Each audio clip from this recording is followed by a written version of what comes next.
It's the burner man back with burner talks. And it seems like LeBron is still looking for that third star to team up with him and AD after losing out to James Harden, Valanciunas, and Klay Thompson. Before we get started, to be greatly appreciated if you guys could smash that like button. Let's see if we can get a 10 likes before we get to 100 views on the video. You're already watching the video, man. Just hit the like. It's free and easy. And if you love NBA takes and love the NBA, also consider subscribing because I'm going to be keeping you guys up to date all year long on the NBA. But this is pretty much what it is. This comes from Brian Windhurst of the ESPN. LeBron is open to a pay cut for Demar Derozan. In the comment section, you guys let me know, do you think going for Derozan is a smart move by the LA Lakers? And also let me know why. Personally, my opinion, I tell y'all all the time, I love LeBron James, one of my favorite players all time, but I don't agree with this by LeBron. The thing about building a roster is about plugging in pieces of the puzzle. For example, let's take it like this. Let's take the Denver Nuggets and let's take the LA Lakers. And let's talk about stars. When it comes to stars, you have AD and LeBron.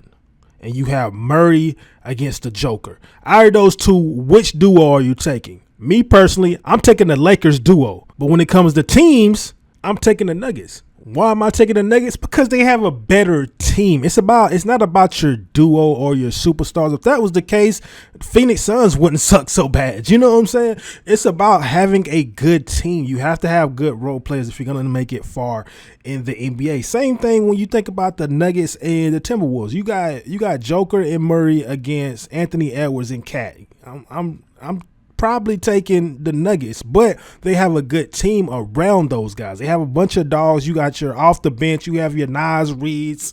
You know what I'm saying? And with the Nuggets, they don't really have a bench anymore. So that's why they was able to beat them guys. You have to build a good team. You can't just have stars. Stars can't cover up for everything. And I think, like I said, LeBron does not realize that. And you really, in my opinion, sometimes you need that mid-level guy too. You know, as you see people like the Nuggets, they have that mid-level guy, as in Michael Porter Jr. If you look at the Timberwolves, you have your Nas Reed, who's that mid-level guy that can go get it. At this point right here, you just don't know about the Lakers, who's that mid-level guy. Yeah, you can go get DeRozan, but the thing is, if you go get DeRozan, he doesn't, like I said, he doesn't fit that team. And you're going to have to trade to go get him. LeBron should have figured out with the whole Westbrook experiment that you can't just go for the name. You know, he didn't fit that team. LeBron has to play with guys that can spot up, play defense. You know what I'm saying? They can create. And DeRozan is not that guy. DeRozan is a great player. Don't get me wrong. He's going to get you, you know what I'm saying? He's going to be efficient from the mid-range. He's going to play at least 70 games for you. Very reliable. But if AD or LeBron is driving and they kick it out, you're going to kick it out to DeRozan. You're talking about a guy that's a 20, on a good day, a 30% shooter from three. You know what I'm saying? That's just not his game. There's nothing wrong with that not being his game. So that just didn't fit this team. You know what I'm saying? You don't need them type of guys. You need guys that can hit shots. The reason that they lost to Denver last year was what? They couldn't hit shots. The last couple of years, what has been the downfall of the Lakers? Defense, which is covered up a lot by AD, and not being able to hit shots on the perimeter. And DeRozan's not gonna help you with either one of those things. So why would you go out and get that caliber guy? It just doesn't make sense in my opinion. Like I said, no hate to DeRozan. He's a great player. And like I said, with the whole trade thing, you're probably gonna have to trade some of your core pieces. And you know, they're probably not gonna take D'Lo. The Warriors didn't want to take D'Lo for Klay, so they're probably not gonna take him. So who are you going to trade for him? You probably have to trade maybe Austin Reeves, but I don't think they're coming off Austin Reeves.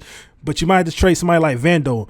Vando, in my opinion, is one of the most important key pieces to role players on that team. You're going to have to go get rid of Vando and let's say Austin Reeves or Rui. Do you think that's worth DeRozan? I don't think it's worth DeRozan. I mean, not saying DeRozan is a better player than both of those guys. Don't get me wrong. But like when it comes to filling out your team, I don't think it's worth it, if that makes sense. So I'm not saying the Lakers don't need another mid-level guy, but that's not the mid-level guy that they need, in my opinion. You guys let me know what you guys think. Do you think that they should trade for Demar Derozan? If they don't trade for Demar Derozan, let me know somebody else that could really help this team turn into a championship contender. Again, don't forget to like, up, subscribe if you're new, and y'all already know who it is.